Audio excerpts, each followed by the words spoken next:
Greetings, everyone, and thank you for being here. My name is C.L.R. I'm Assistant Director for Academic Affairs at the African Studies Center here at Michigan State University, and Eye on Africa is our weekly seminary series.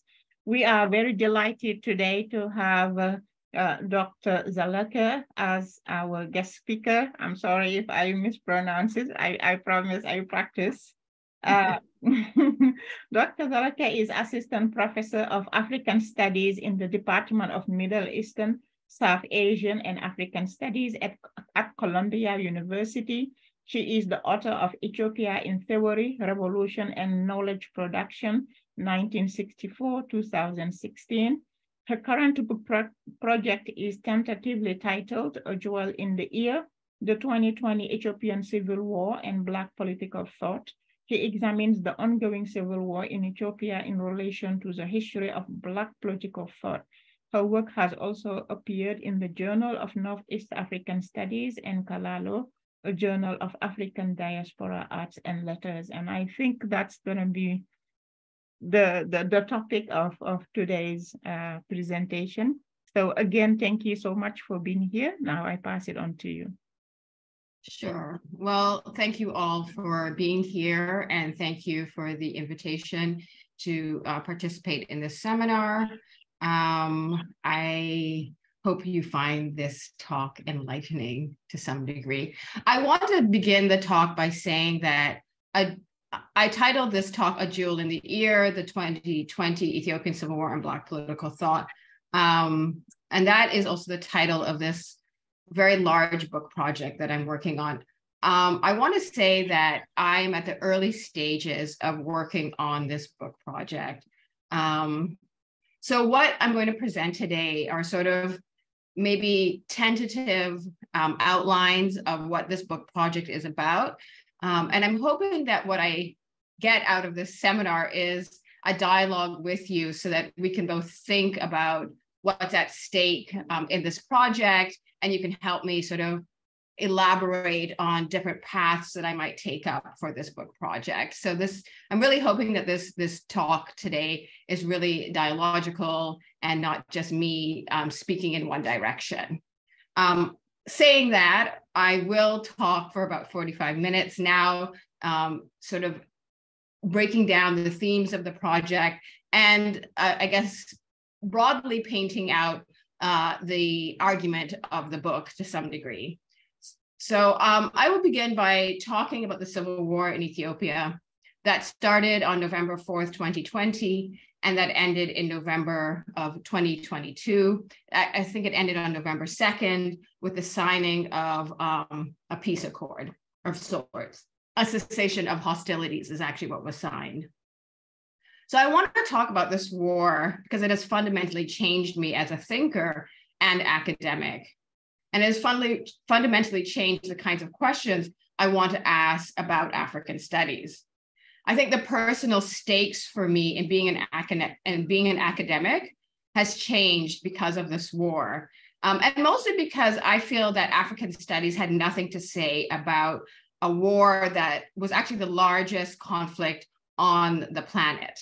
Over the past 2 years. So we hear about the Ukraine conflict, we hear about Yemen even, but we rarely hear about the civil war in Ethiopia, where upwards of 600,000 people died. So it seems to me that if African studies has nothing to say about this war, then in some ways we must have been asking all of the wrong questions. So to provide some context, let me say that most analysis about the civil war in Ethiopia, whatever is out there, assumes that the US is the only actor that matters. Left out of the story is the involvement of the Eritrean and the Gulf states, as well as the use of Turkish and Iranian drones. So part of what my book project seeks to explain is why and how this myopic view of the civil war was produced. And given the scale of the war, why do we have such disregard for the victims of a war that was characterized by the use of starvation as a weapon of war? So by thinking about the Civil War, I also want to ask if we can use the Ethiopian case to provide us with a comparative framework to think about African wars more generally. At what scale should we be thinking about civil wars in Africa? Are civil wars local events confined to a given territory? Are they national events symptomatic of the crisis of the post-colonial state? Or are they international events, the consequences of an unequal state system that places impossible conditions on the parameters of the post-colonial state? And I guess I want to ask, as part of the book project, how do these different scales of analysis interact and shape reality? What is the appropriate scope of a project that attempts to think about civil war in Africa? These questions, of course, beg to ask more questions. In my case, I want to know how events like the civil war in Ethiopia sit alongside the more recent popularity of something like Black internationalism. I mean, this is important to me because it's been my experience that a lot of the kind of Pan-Africanist and Black internationalist spokespeople out there have adopted a kind of crude oppositional politics today that in fact holds off the category of solidarity from the horrors of violence exemplified by the civil wars that have broken out across East Africa and across the third world more generally. So we can have a renowned third world thinker such as Vijay Prashad supporting the Abiy Ahmed regime in the name of a crude anti-imperialism. So again, holding off the category of solidarity from the actual victims of the civil war. It's my opinion that, this is a very simple sort of take on the civil war, this crude anti-imperialism. And if one truly wanted to do an anti-imperial critique of the Ethiopian crisis, one would have to, make a link between elite class formation, the central state, think about local military strategy, think about the role of paramilitaries and smaller scale militias. And then you'd have to think about how all of that connects with ideas, ideology, and policy. And that is something that I think is really different from the kinds of anti-imperialist analysis of state sovereignty that we get from somebody like Vijay Prashad. So let me again set up the kind of background to the Civil War and a bit of what is at stake, I think, in the breakout of the Civil War in 2020. So from 1991 until 2018, Ethiopia was governed by the Ethiopian People's Revolutionary Democratic Front. It was a coalition government. And I would say that the EPRDF was a kind of political experiment that devolved power to regional authorities. And they did this often in the name of granting autonomy to the nations, nationalities, and peoples. This is the actual language in the constitution of Ethiopia, the nation. So they're devolving power and autonomy to the nations, nationalities, and peoples that lived within Ethiopia. So the EPRDF was well known for building a developmental state that produced impressive economic results while also improving basic social indicators. But the EPRDF was also known as an illiberal regime. So the EPRDF political experiment fell apart in 2018. And when it fell apart, news reports were filled with stories about the inevitability of the fall of this authoritarian regime. So much so that the new Prime Minister Abiy Ahmed was quickly honored with the Nobel Peace Prize in 2019. However, instead of ushering in a reformed liberal democratic order, several civil wars broke out throughout the country. Most significantly, during the period between 2020 and 2022, the Ethiopian Civil War was the largest war theater in the world, where more soldiers were deployed and killed and more civilian life lost than the Ukraine or Yemen. So the events of 2018 that put Abiy Ahmed into power were precipitated by large-scale anti-government protests. And these protests were primarily organized around the issue of access to farmland. Pardon me. So these anti-government protests were about access to farmland, the growth of commercial agriculture, and the right to really exercise autonomy by the nation's nationalities and peoples of Ethiopia. The protests were primarily occurring in the Oromo region of Ethiopia and were organized by activists who explicitly claimed that land was being expropriated from Oromo peasant farmers in the peri-urban areas of Addis Ababa. So most of these protests were occurring between the years of 2014 and 2016. And in some ways, they never disappeared. But what happened is that they were quelled by a reform movement within the EPRDF government. And Abiy Ahmed actually comes out of the EPRDF political party, and he eventually became prime minister. But I would say we should not read his election as a new chapter for Ethiopian democratic and political openings. I think that was one of the first mistakes that people made when he came into power. Rather, we should see Abiy Ahmed as the result of an attempt to manage dissent and to manage reform within EPRDF itself. And then later, Abiy Ahmed set up his own political party by default. He broke up the EPRDF and created the new, his own party, which he called the Prosperity Party, which of course should echo in terms of prosperity gospel. So his new political party goes from Ethiopian People's Revolutionary Democratic Front to the Prosperity Party. So what reform meant for the Prosperity Party and for Abiy Ahmed regime was a decisive shift away from the language of the left that had dominated EPRDF policy, as well as the institution of, he was really into a pro-privatization agenda. He talked a lot about attracting FDI. He talked a lot about inviting sort of pro-democracy organizations from the US that had previously been rebuffed by the EPRDF regime. So what we can say is that given the nature of the social protests that actually brought Abiy Ahmed into power, his economic agenda, his policy agenda, actually pivots away from the demands of the protesters in whose name reform was sought. So I then argue within this larger project that I'm working on is that the contradictions between economic reform, liberalization, and social protests led to the fragmentation of political consensus across the country.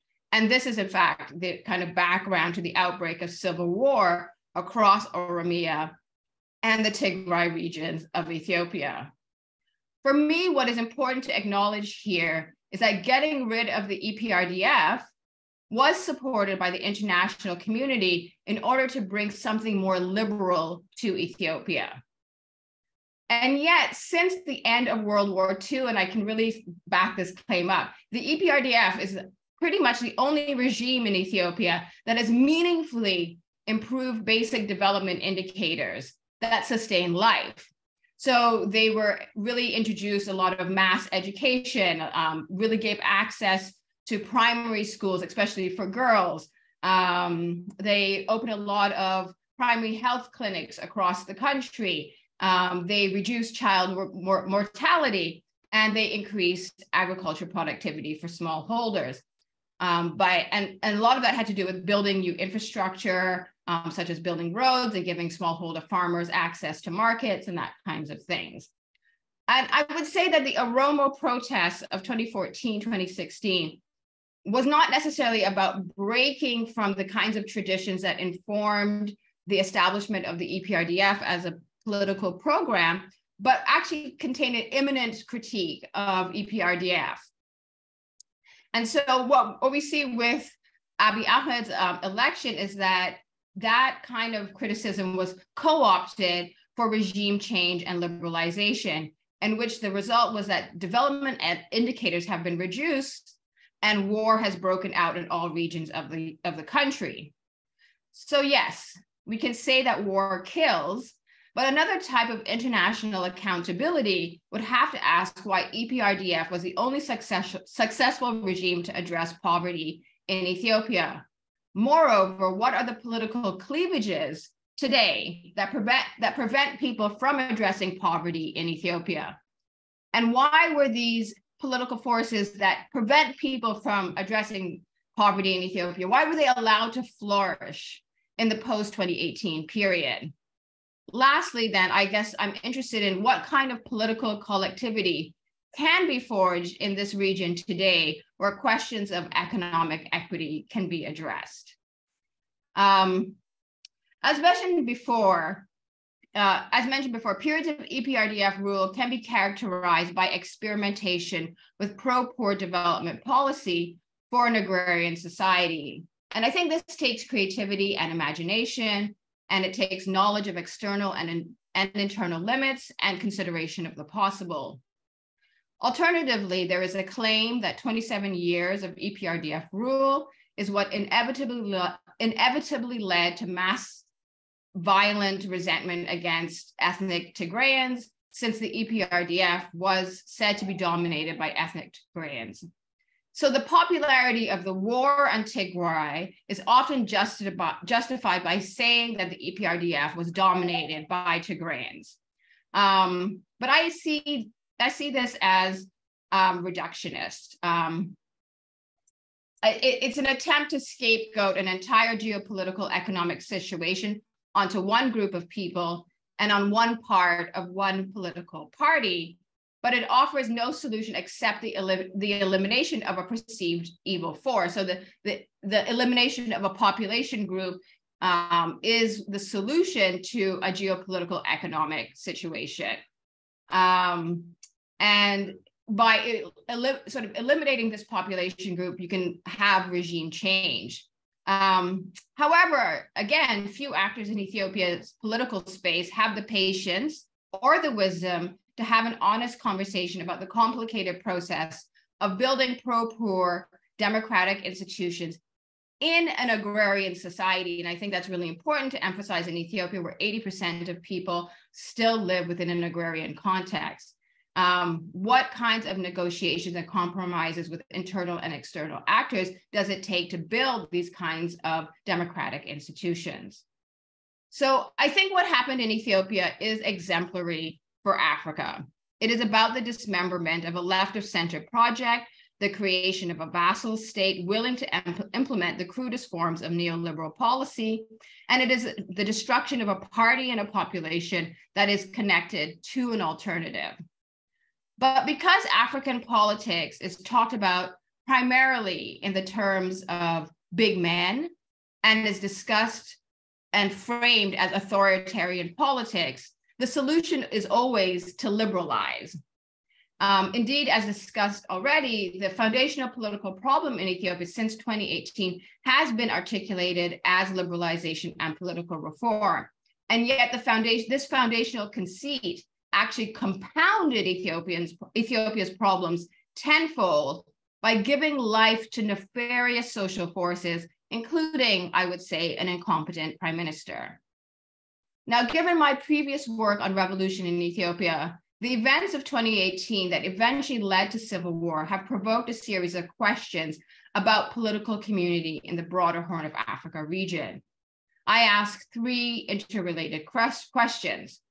First, why was it that both the popular and academic literature from the years 1991 to 2018 were unable to apprehend what constituted a genuine political experiment, one that attempted to address real problems on the ground in Ethiopia?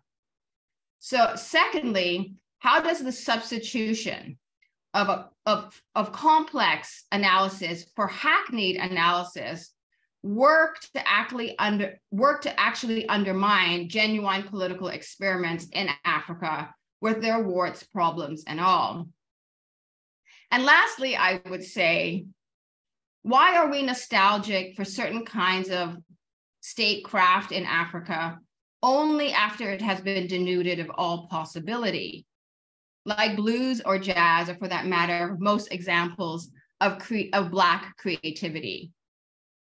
So to circle back to where I started, I think today, if we have forever wars, we also have forever chaos zones where there is no political vision and no creative political experimentation. At best, we have imitation and longing for the West as the political demand. But here's the thing, the Ethiopian state doesn't mind this chaos zone. They too have given up on the political project of democratic and pro-poor experimentation.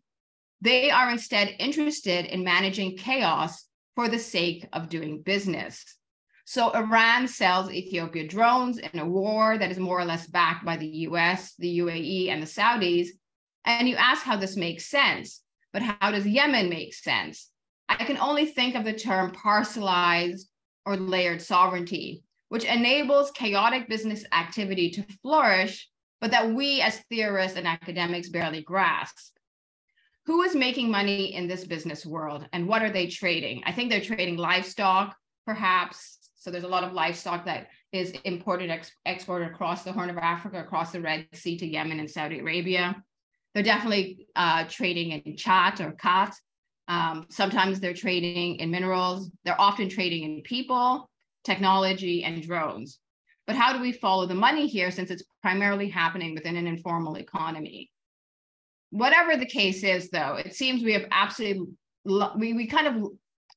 lack the rigorous theoretical concepts for this form of predatory capitalism run amok, and the road to what I like to call militia life.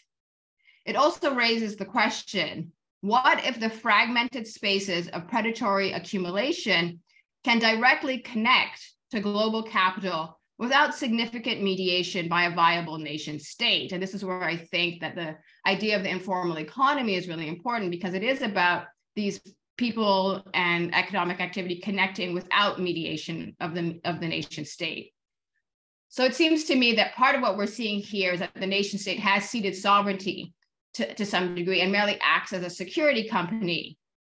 Who then is fighting whom in any given civil war?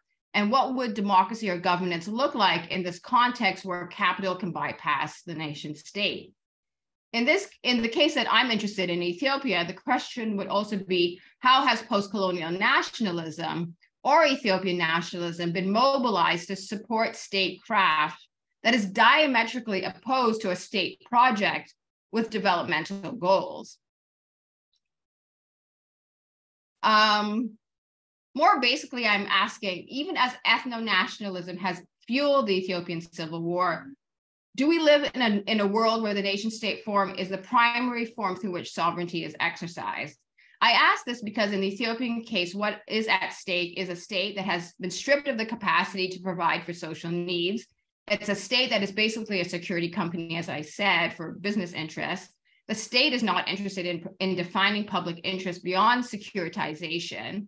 And the state is also happy to have militias, police populations, and demobilize any movement towards building mass politics beyond securitization.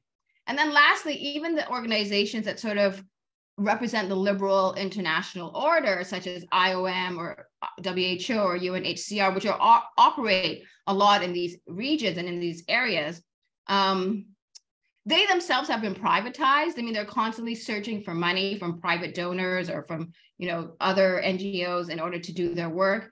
And it seems to me that part of what they're doing is helping to organize militia life in general. So they provide, safe corridors for humanitarian aid and so on. But basically, they're enabling militia life to reproduce itself without being accountable to any kind of, broader democratic ideals. And in a sense, they're managing the chaos zones. So point 1 to 5 that I talked about earlier can continue going. So what is exploitation in this context? What is the working class in this context? And beyond sort of abstract proclamations, what does organized solidarity look like in this instance? So let's go back to the specificity of the Civil War. Abiy Ahmed first framed the offensive against Tigray as a law enforcement effort with the specific goals of arresting individuals within the Tigray People's Liberation Front, which was the party that led the Ethiopian People's Revolutionary Democratic Front between 1991 and 2018. So Abiy Ahmed did, in fact, achieve the killing of a number of high-ranking former members of that government very early on in the war. And on November 29th of 2020, the Ethiopian government even announced that the military operation had succeeded in its goals and was complete. Of course, at that point, they set up an interim government in Tigray, which had previously been run by the TPLF. And despite doing that, what we know is that the civil war continued for 2 years after the declaration that the war was over. So in the period of those 2 years, the government did declare a ceasefire twice, like officially declared a ceasefire, even though they had said that there was no actual civil war, which is very contradictory. So the first ceasefire was in June 2021, and that lasted until September 21. And during this period, the federal troops actually withdrew from Tigray, and the troops that were part of the TPLF or Tigray Defense Force took back major towns and villages. And at that point, the Tigrayan troops actually went into the rest of Ethiopia, and the war carried on beyond the boundaries of Tigray into the Amhara region of Ethiopia. So the second civil war, the second ceasefire happened in March of 2022. And that ceasefire lasted until September 2022, when there was one last-ditch effort from the federal government to have a decisive military victory in Tigray, which never really happened. We can say in this civil war, there was no real loser and no real victor. And so when this attempt at a final victory failed in the fall of 2022, there was then a negotiated ceasefire that happened in Pretoria, and that was mediated by the former Nigerian president Obasanjo. So from the beginning, the war was characterized by multiple airstrikes, drone strikes, targeted schools, and food distribution centers. And while the Ethiopian National Defense Force normally has a standing army of some 250,000 troops, the ENDF, the Ethiopian National Defense Force, relied on World War I methods and the use of human waves to back up its air power. These human waves were filled by troops from local militias. This is where I really think militia life matters. And those local militias came from the Amhara region primarily, as well as the Eritrean army. So in addition, one thing that should be noted is that there was a 6-month state of emergency, and that meant that the government had the right to call up any adult person to fight in the war, or else they would serve a 3 to 10 years in prison. This attempt to recruit people into the army, however, was never enforced in Addis Ababa. It was only enforced in the countryside, which really tells you something about this war. So even those who fought the war were the children of the poor. It was never the elites in Addis Ababa who were very disengaged or had a very abstract relationship to this war, which was happening in the countryside, in the peripheries of Ethiopia. But I think one of the things about the human waves and the techniques of World War I that were used is that it created a very complicated human rights situation, as it often blurred the distinction between combatant and civilian. So these human waves were organized by these militias. It involved peasants, students, and urban youth. They were often passionate about defending their lands, but they often had very basic training. And often the second wave, beyond the first wave of people that were used in the trenches, had very little guns, and they were just really bodies, numbers that were there to prevent a decisive military victory from the kind of guerrilla warfare that the TPLF had undertaken.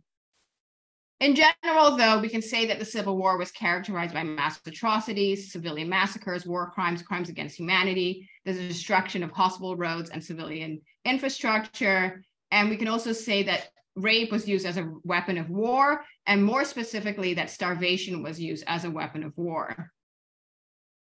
On the lower spectrum of estimates, between 150,000 to 300,000 people were killed as a result of starvation crimes alone. In addition, banking, internet, and telecommunication services were shut down for the majority of the Tigrayan population, while teachers, professors, and civil servants received no salary for the 2 years of the Civil War.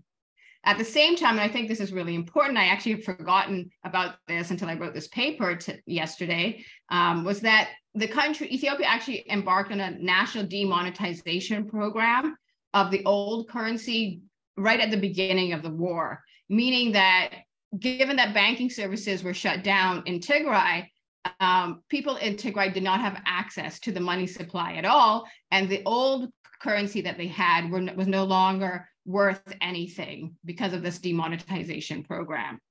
So all of this created a very vibrant Black market in Ethiopia and within the Tigray region.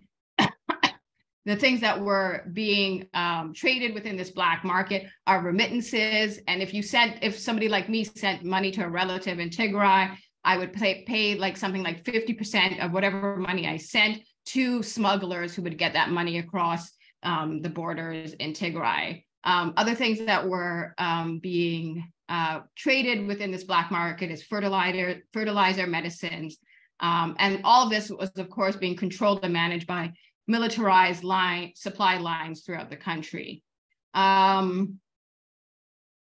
So to be noted, during the early outbreak of the war, the AU did attempt to send mediators, but the Ethiopian government rejected those calls for mediation, instead doubling down on the idea that this was an internal affair and that the Tigrayan leaders were revolting against central authority and attacking federal troops. But what is clear is that the road to civil war was prepared well in advance and centered around controversies to do with who had the mandate to call an election, what was the relationship between federal authorities and local authorities or regional authorities, how can we understand the autonomy of regional governments, what is the nature of economic policy, how do we think about the dissolution of the EPRDF party, and how do we understand the remake of the Prosperity Party.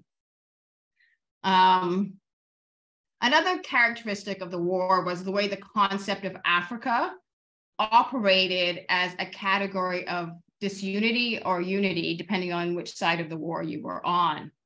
The federal government often argued that to oppose its military operation was to oppose African solutions to African problems. So in this case, they see Africa as a concept that supports their war effort. Obviously, people who are victims of the war are going to see the concept of Africa as a concept of disunity. So the Civil War, in terms of the pro-government side, it actually triggered a kind of Pan-African movement that was taken up by people beyond Ethiopia. It was taken up by the Ethiopian diaspora, but it was also taken up by groups across the continent. And it was also taken up by Black diaspora groups in North America. And this kind of Pan-African movement mobilized primarily on social media under the name No More. And again, you saw a lot of, Pan-Africanists associated with groups like Black Agenda Report or Black Alliance for Peace, really retweeting and tweeting this idea of no more. And the kinds of things that you might see in their tweets are like, no more proxy wars, no more media lies, no more destruction, destructive US policies, say no more, disarm TPLF, this kind of thing. So it's been really interesting to see the ways in which this concept of Africa has been mobilized. It might be worth, listening to some of the quotes from different people who have supported this media campaign. We have somebody from Black Agenda Report who say, in Ethiopia, we actually have a government that is liked by the people, that was elected by the people. We have a Pan-Africanist leader who is trying to bring people together. He and the Ethiopian government have refused to play proxy for the US, have refused to be a puppet regime like the TPLF. And that is really their only crime, what the US considers a crime that this government has committed. They have asserted their sovereignty and said that they will not be a proxy for anyone, we're going to stand for the benefit of the Ethiopian people. They're standing for African people. That's the cause for the US aggression, that the Ethiopian people are trying to determine their own destiny. So here we really see that the Civil War is, again, primarily understood as a proxy war for US imperialism, and the Tigrayan population is understood here as US aggression, which is a very interesting interpretation of a complicated Civil War situation. These Twitter warriors were often backed by press statements from the Ethiopian government. And there was, during the war, there were these weekly press conferences from a woman named Belen Sium, once a spoken word poet, and now the press secretary for the PMO's office. And the tone of these statements were echoed in a lot of Abiy Ahmed's statements that he would deliver in various locations. So they would, one of his statements, for instance, at the AU was, "Our Pan-African ideals are rooted in the hope and possibility that our continental resources are used to uplift our people and our continent to its deserved stature as a global player. As Ethiopia experiences this wave of conspired international admonition for daring to enforce the rule of law within its borders, I appeal to my fellow Africans to stand with Ethiopia in championing African solutions to African problems." This is a direct quote from Abiy Ahmed at a speech that he gave at the AU. So what is also startling about this war is the way Ethiopia's anti-colonial past became part of this Pan-African narrative that was mobilized to justify the Civil War. Again, in the words of the Prime Minister, he says, "We are now in the final stages of the fight to rescue Ethiopia. Our enemies are attacking us, both from within and abroad. On the one hand, our historic enemies have thrown a rod of doom to prevent Ethiopia from growing on its own and in its own path. If Ethiopia rises and wins following the African path, it will never be the same again. They have used all sorts of evil weapons to obstruct this African path. Our external and internal enemies have set out to build their strength against Ethiopia's weakness. This is a conspiracy to defeat Ethiopia and humiliate Black people and to impose a neo-colonial yoke." Here in these quotes, we can see that for the most part, African political thought is being mobilized to withdraw so that there is not a kind of adequate response to the ongoing civil war in Ethiopia. But what is this Ethiopia that they're talking about?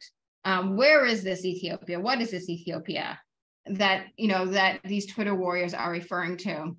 And I ask this question as a kind of conceptual question and a historical question. When people talk about Ethiopia and Africa in this way, I'm always like, what exactly are they talking about? And in the case of Ethiopia, I would say that the geography of Ethiopia has shifted. The geography and conceptualization of Ethiopia has shifted over time. So what exactly are they referring to? Ethiopia has referred to many different things. Sometimes it refers to the African continent. Sometimes it refers to all Black people. Sometimes it refers to Upper Egypt and the Sudan. Sometimes it refers to a medieval Christian kingdom. And nowadays it refers to a contemporary nation state. But are all of those things equivocal? And what does it mean when people sort of evoke Ethiopia as if all of those things are equivocal? One thing we could say is that these designations of Ethiopia have different political meanings and have shaped the way the past is interpreted in the present. For my work, these various meanings have played into the way the current civil war has become a site where actors attempt to both contest and fix various meanings of Ethiopia onto the present while forgetting other meanings. The point here is that we can track the multiple pathways through which 21st century Ethiopia emerged as a nation state, but also as a global concept. But we can also ask how these multiple pathways to an idea of Ethiopia has created a genealogy which plays out within the current civil war. So I guess one of the questions I would ask in response to these Twitter warriors and to Abiy Ahmed's invocation of Ethiopia is it possible to read more radical histories of Ethiopia back into the nation state and the current civil war? And how can we read into the civil war what is repressed in the very name of Ethiopia? Certainly, it is my contention that the ordinary people of the nation state of Ethiopia have remained a mere cipher for an Ethiopianist discourse that is unable. Sorry, my phone keeps ringing. Certainly it's my contention that the ordinary people of the Ethiopian nation state have remained a mere cipher for an Ethiopianist discourse that is unable to think about the multiple pathways towards modern state formation in Africa. The African story of Ethiopia is obscured in the story of Ethiopia as Black internationalism. So my project asks what happens when the name Ethiopia becomes narrowly associated with the nation state in the Horn of Africa in the late 20th century, in the late 19th and early 20th century. First off, it seems to me that we need to better theorize the continuity of pre-colonial institutions in Africa and how they collaborated, one, with the colonial state, and two, with capitalist forces. And three, we need to ask how ideas of modernity and thus how pre-colonial institutions both persist but also were transformed.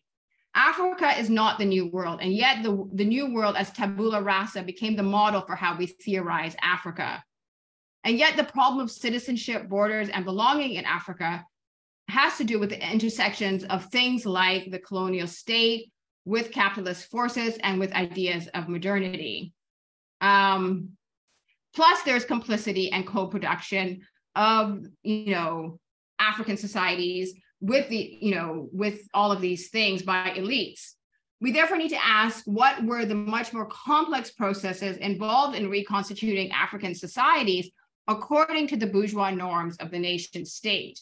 And for my purposes, why did a certain idea of Pan-Africanism become reduced to the securitization of the nation state? Indeed, it seems to me that the literature that, out there that talks about, the Ethiopian state tends to think of the Ethiopian state as some kind of ancient kind of empire that was simply transformed into the Ethiopian nation state. But this can't be the case. Indeed, we need to name the process whereby, since, the Suez Canal was established, everyone in the Horn of Africa has been trying to imitate the norms of the nation state. So in Northeast Africa alone, we have to see Muhammad Ali in Egypt, the Mahdi rebellion in Sudan, and all of the attempts at state building in Ethiopia as ways to get at the modern nation state. And this is all pre-Berlin Conference. And these attempts at proto-nationalism were not ultimately progressive. They were invested in slavery and racial categories as much as the British were. So how to name this process is a question for me. But it seems this process is more similar to what happened in Italy, for instance, in the unification of Italy in the 19th century. And I think this is a great parallel given Italy's role in Northeast Africa. I mean, I suppose that people can think of my position as positing anti-colonial nationalism as a kind of negative principle, concerned only with alien rule and disconnected from questions of democracy and fairness. In this sense, people might see me as echoing questions of the imperial order about who is capable of self-rule and what are the social conditions for liberal democracy. But this is actually not what I'm trying to argue. Of course, I reject the idea of Western tutelage for African democracy. But is it the case that a truncated anti-colonial nationalism as world-making was simply undermined by Western empire? Is the internal simply the result of being undermined by the IMF or structural adjustment or the Washington Consensus? How do internal processes connect with the external? How do we theorize this? How do we make sense of majoritarian rule or questions of belonging? What is the anti-colonial political community? Must human rights be pitted against self-determination? Why does the anti-colonial political imagination get caught in what seems like a bad dichotomy between nation states and self-determination and caving to empire? Answering these questions, it seems to me, must take a much longer historical view. Given this, let me articulate the questions of my project somewhat differently. actually, I'm going to skip that since time is running out. I just want to say, like, part of what I'm trying to say here is that we've seen this kind of resuscitation of Black internationalism. And I just don't think that the way that Black internationalism has dealt with the question of the Ethiopian Civil War can answer to the ways in which the Ethiopian Civil War has played out. And in fact, because Black internationalism has centered the US as the main actor, it kind of skips over the kinds of historical processes that I was just trying to point to in terms of continuity between even pre-colonial institutions and the modern nation state, and the ways in which pre-colonial identities have become raced and fixed by modernity. So I feel like there's an entire process that is being missed by kind of Black internationalism in the ways in which it thinks about places like Ethiopia, because of the ways in which Africa and Blackness was invoked in this particular war, it really begs the question, what is the legacy of Black internationalism such that it now has become apologia for war making in Ethiopia? Of course, yeah, let me just skip over that section. So what is interesting about the history of nationalism in Ethiopia is that throughout the 20th and 21st century, political reform to establish internal sovereignty has always needed to target some civilian group or another, collectively and preventively, as a security threat. Here, the link between sovereignty and politics is such that it's about managing an internal threat as, a threat to kind of external vulnerability. This, in the end, seems to be the legacy of African nationalism rather than the social welfare state that was promised to us at the end of decolonization. So what I think that African nationalism has become, and what I think people are defending, sort of the anti-imperialist, Black Agenda report and Vijay Prasad, what they end up defending is a kind of idea of permanent security. And what is permanent security but simply an aspiration to end vulnerability by targeting a group internal to the country that might be seen as a security threat. This idea of permanent security is something I get from Dirk Moses's book, who's thinking about the problems of genocide. That's the name of the book. But what I think permanent security is that it's paranoid and hubristic, and it ends up being a kind of war against the future rather than even a war with the present. And it's always about crushing alternative visions of collective life.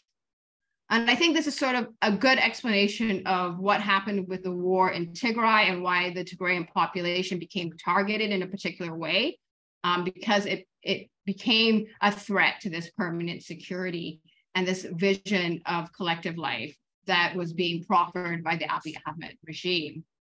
During the war on Tigray, the language of genocide was often mobilized by Tigrayan groups to capture the nature of collective punishment undertaken by the federal government in Ethiopia towards the Tigrayan population. My sense, however, is that the charge of genocide often sounded like hyperbole, as it tended to silence all other forms of violence as unable to meet the threshold of the crime of all crimes, genocide being the crime of all crimes. Because of the silence that accompanies the term genocide, like I said, it silences all the other forms of violence that are happening. If those forms of violence can't reach this threshold of the crime of all crimes, the silence then kind of pushed pro-government supporters of the Ethiopian regime down a kind of opposite road of the Tigrayans. So if the Tigrayan activists wanted to exceptionalize the violence of the civil war, the kind of pro-government activists tended to equivocate all forms of mass violence as the legitimate purview of sovereign governments. So mass violence then becomes an internal issue. It's a legitimate counterinsurgency strategy, and those kinds of things. My sense is that this is a form of denialism of the nature of mass atrocities. And I think that it is probably, this form of denialism is not just particular to Ethiopia, but it's kind of the way in which a certain kind of anti-imperialism has probably even understood Aleppo or Darfur, or even Biafra. But I see, again, this discourse in people like Vijay Prashad, Noam Chomsky. It's in the way that they even understand things like Rwanda. And it seems to me that they're constantly confusing victim and oppressor. But it's also the way in the critique of the ICC, you know, as a kind of anti-African institution, the International Criminal Court as an anti-African institution. It might well be, but it also, that critique also ends up being apologia for mass atrocities. And it reduces Africa's problems to a white savior complex. So it seems to me that even if whiteness is a problem in Africa, these kinds of critiques of, you know, the white savior complex don't really understand the complex ways in which whiteness manifests in Africa. In the afterword to his book, Murambi, The Book of Bones, the award-winning Senegalese author Boris Diop tells us what it means to write. He wrote 2 different books on the Rwandan genocide. In the first book, The Night and His Shadow, Rwanda becomes a stand-in for a generic and interchangeable violence that could have happened anywhere in Africa, be it Eritrea or Somalia. Whereas in the process of researching and writing for the second book, Murambi, Diop discovers that in fact in Africa, there are executioners and victims. What then becomes important in Murambi was to no longer describe violence in Africa as a story of Black people killing each other once again for no other reason than an atavistic taste for blood. Later, in a published discussion on the same topic with the Rwandese scholar Jean-Pierre Karage, Diop and Karage asked once again, what explains the silence of African intellectuals on, for example, the Rwandan genocide or the Anglophone question in Cameroon or the current war in Ethiopia? They remark that on some level, it must have to do with Africans not valuing their own lives, which for them leads to a disembodied reading of history. As a result, the African intellectual is more likely to be outraged by a tweet from Trump or a speech from Macron, rather than being interested in analyzing the complex roots of conflicts on the continent. For both thinkers, this insensitivity of the African intellectual is perhaps what links African thought with a more global Black experience. Indeed, following the work of the Martinican thinker Aimé Césaire, they both ask, how do we once again value Black life? And I think I'll just end with a quote from Cedric Robinson then, who calls, you know, something like what Aimé Césaire is, you know, talking about in his work. He calls it the Black radical tradition. And Robinson asks if it is actually possible to justify political Pan-Africanism, you know, in our particular era, in the times that we live in today. And it's an essay called The Commonwealth of Pan-Africanism. And he particularly asks, you know, something about political Pan-Africanism. Is political Pan-Africanism the thing that actually liberated Africans? And by that, he's asking, is the nation state the thing that liberated Africans? Or is there something else that links Pan-Africanism, that creates something called Pan-Africanism that is beyond political Pan-Africanism, beyond the nation state? And have we confused that other thing for the nation state and for what ends up being a project of securitization and so on, that ends up targeting populations as we saw in the Ethiopian Civil War? I think I'll just end there. I hope you were able to follow me. All right, cool. Wow, thank you very much for raising so many interesting questions. Very complex issues. I can't wait for the book to come out. Some people have raised their hands early on. I'm gonna let them speak first.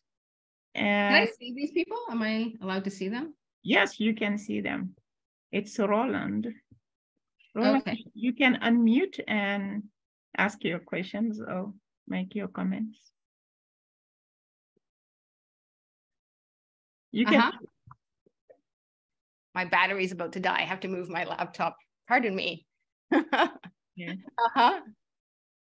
Roland, do you want to ask your question? You can unmute. Can you unmute?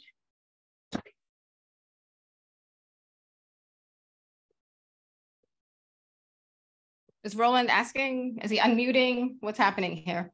Yeah, I'm asking to unmute.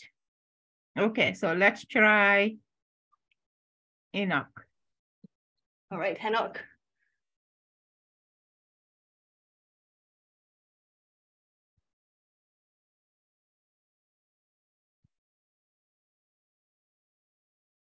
Are you hearing me? Can you unmute and ask your question? Or...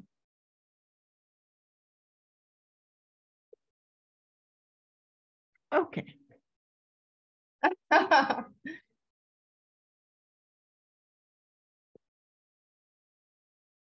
Or did you mean to ask a question or not? Roland, have you unmuted? Do you want to ask the question? Are we having technical difficulties here? Okay, so let's see. I see one question in the Q&A section. Could you please talk about the role of other African countries such as Kenya, Nigeria, and South Africa in the Ethiopian Civil War? How does their and the AU's activities fit into the Pan-African narrative that you are describing? Sure. I mean, I think that South Africa, particularly Mbeki and the Mbeki Foundation in general, they were very distraught by this war. And I think there was a lot of backroom kind of channeling to mediate this war from the South Africans. A lot of that was originally opposed by the Ethiopian government. In fact, at some point, I think Mbeki offered his mediation services, and I think the TPLF had agreed to that, but the Ethiopian government did not, and they preferred to have Obasanjo there. You know, I think one of the critiques that Mbeki had of the process was the need to really emphasize the primacy of the political in this process, and to think about political compromise rather than to think about this in terms of enemy and friend. And I think that's what he thought he could bring to the table, is some notion of the primacy of the political in negotiation. And I think his experience from South Africa was something that he wanted to bring to the table in terms of emphasizing the primacy of the political. As I said, his attempts at mediation were rebuffed by the Ethiopian government. They preferred Obasanjo, who, of course, you know, was heavily involved in the Biafra War. So that's an interesting choice as well.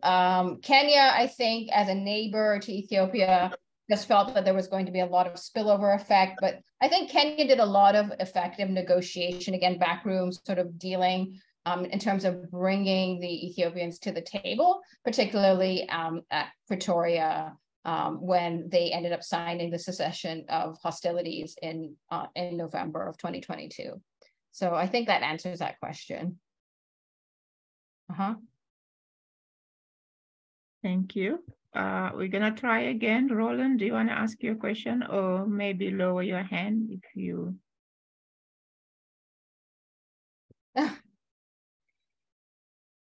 Okay, so maybe there is something going on. Sorry, go ahead. I was just interested, at the very beginning, you were talking about the silences of African studies on the Civil War. I was just wondering if you can elaborate a little bit on that. Sure. I mean, my sense is that there was very little response from African studies scholars about the Civil War. I think, which I think is really interesting given the scale of the war. I think there was a lot of kinds of workshops, and there were maybe perhaps some discussions about the war, but there seemed to be a lot of conceptual confusion about what was happening.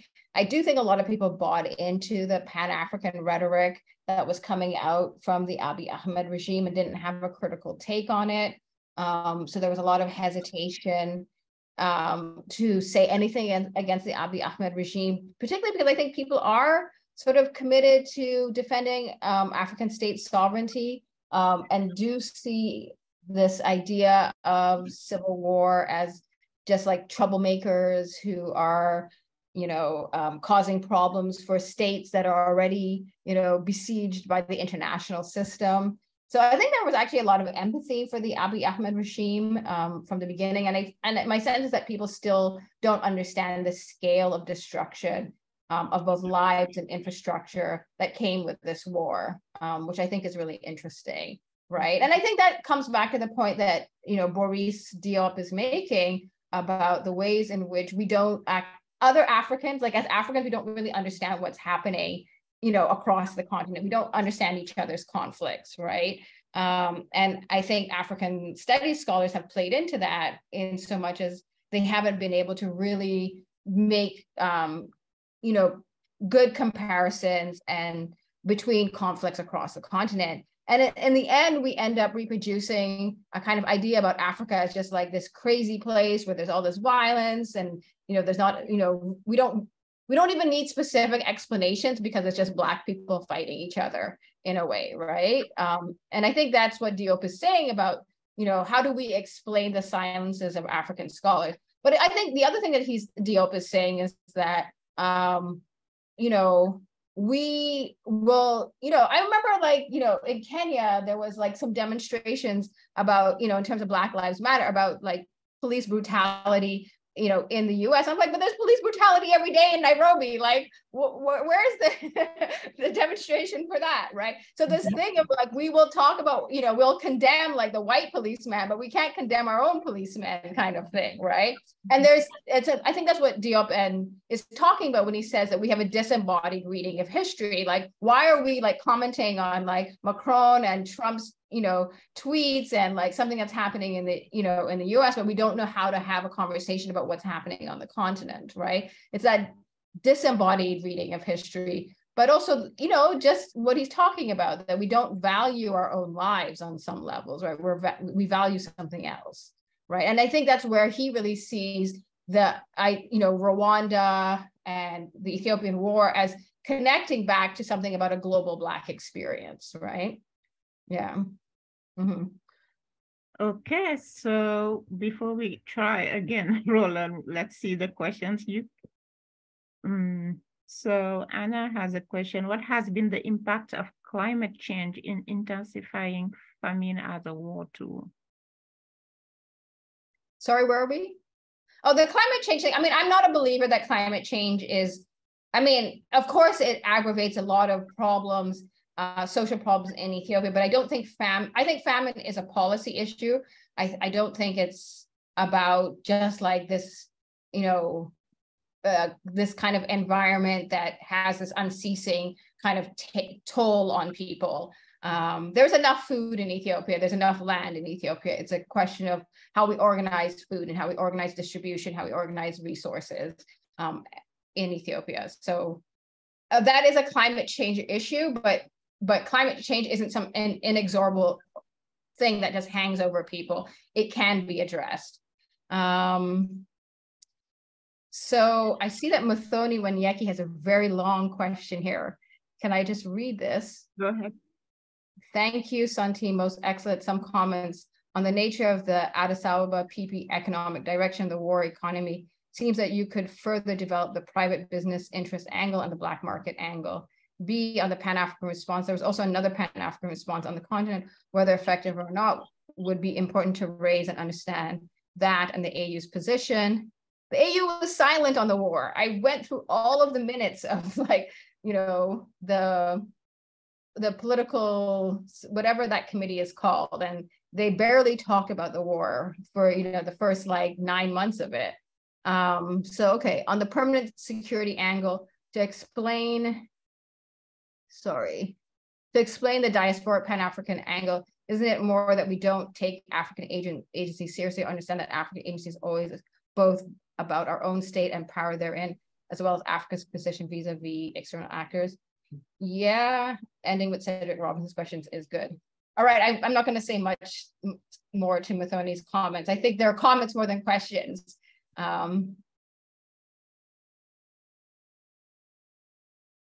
Okay. What do I think is the best solution to the African problems? Africans or non-Africans, give reasons. I'm not sure what that question is asking.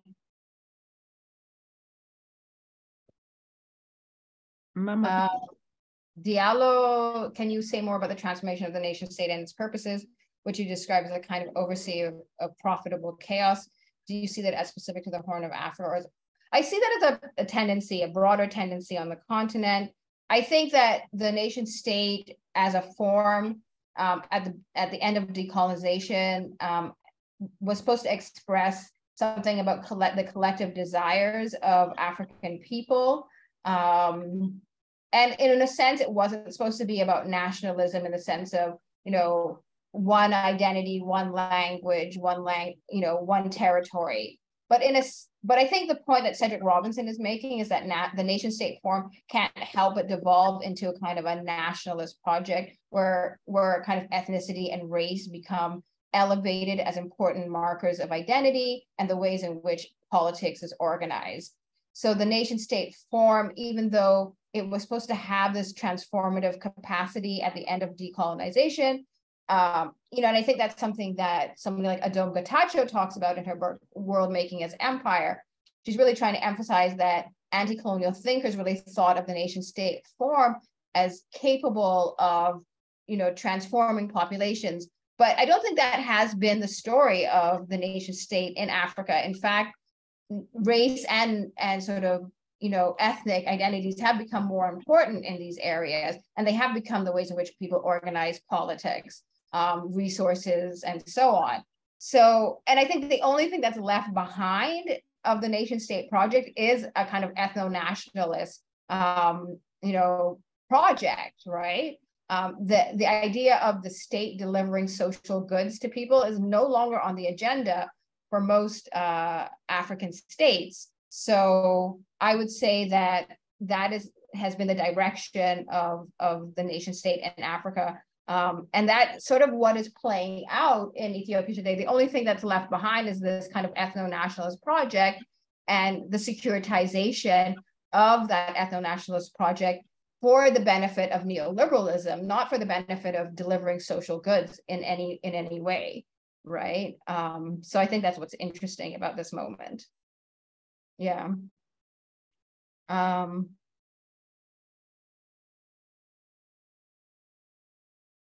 What role did China play? I think China played a very ambivalent role. I think they were never sure which side to pick. They were good friends of the EPRDF. At some point, they probably thought EPRDF was losing. They gave some money to Abiy Ahmed at some point. I don't know. I don't think the China thing was a huge deal in this particular case. Yeah. I think the role of the UAE and the Saudis is much more important in terms of thinking about the itinerary of this particular war, right? I think a lot of the drones were probably, launched from the UAE base in Eritrea. I think the fact that, I think the Saudis and the UAE were basically like, let's get this kind of neoliberal project going in Ethiopia as well. Let's, be done with this leftist EPRDF thing. So, and I think they played a similar role in Ethiopia as they did in Yemen. Thankfully, in some ways, the Ethiopian situation hasn't escalated in the ways that the Yemen situation has escalated. Mm-hmm. That was a lot of questions. I hope I answered them. Enoch.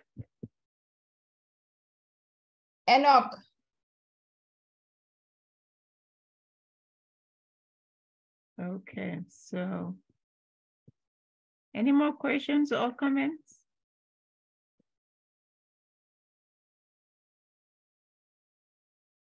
I just want to say, because when Muthoni Wanyeki talked about the other Pan-Africanism, I barely heard that other Pan-Africanism. It certainly was not present in the social media campaigns.